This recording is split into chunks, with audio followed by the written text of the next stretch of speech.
Have you ever felt like the whole world revolves around you, yet it brings no happiness? That you constantly waste energy worrying about what others think? That you always have to be right, only to regret the arguments later? Or, on the contrary, that you beat yourself up for the smallest mistake? That's not your true nature. It's your invisible enemy. It lives inside each of us, and today we'll learn how to recognize it and strip it of its power. That enemy is the sense of self-importance.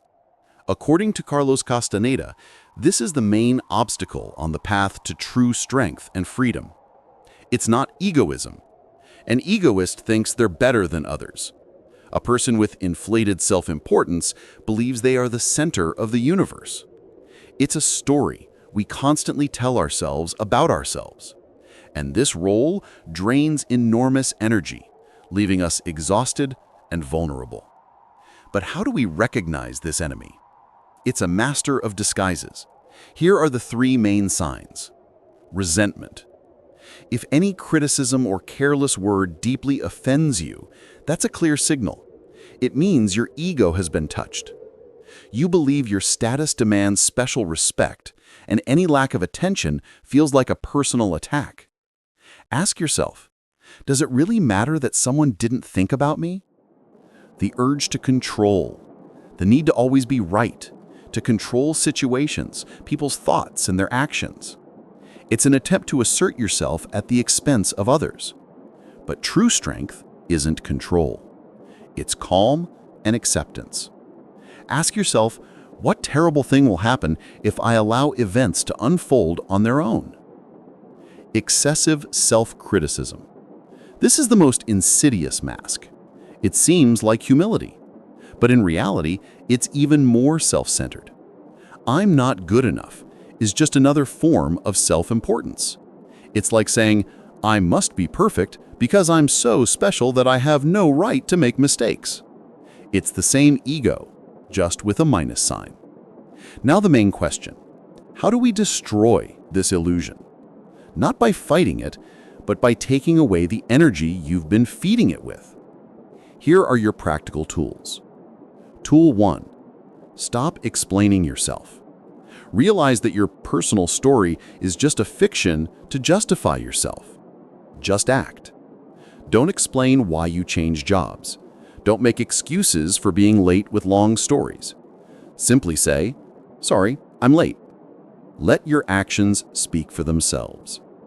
This is incredibly liberating. Tool 2. Let go of the illusion of control.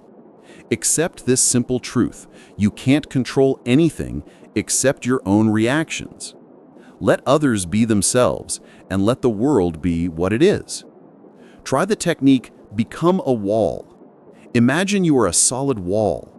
Rain, wind, graffiti, they're just external phenomena. They can't destroy you. You remain calm. This isn't weakness. It's real strength. Tool 3. Use death as your advisor. Stop. Imagine you're already dying. Seriously. Ask yourself, will this petty offense, this argument, this fear matter in a week?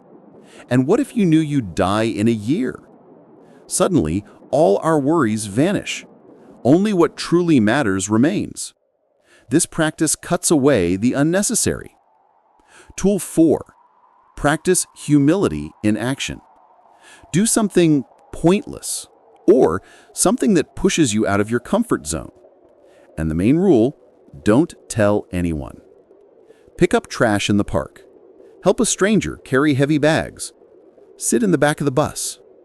This teaches you to act for the sake of action itself, not for recognition. It teaches you to be real. Freeing yourself from self-importance doesn't mean becoming a faceless robot. It means becoming authentic. When you tear down that wall between yourself and the world, you gain access to an incredible amount of energy.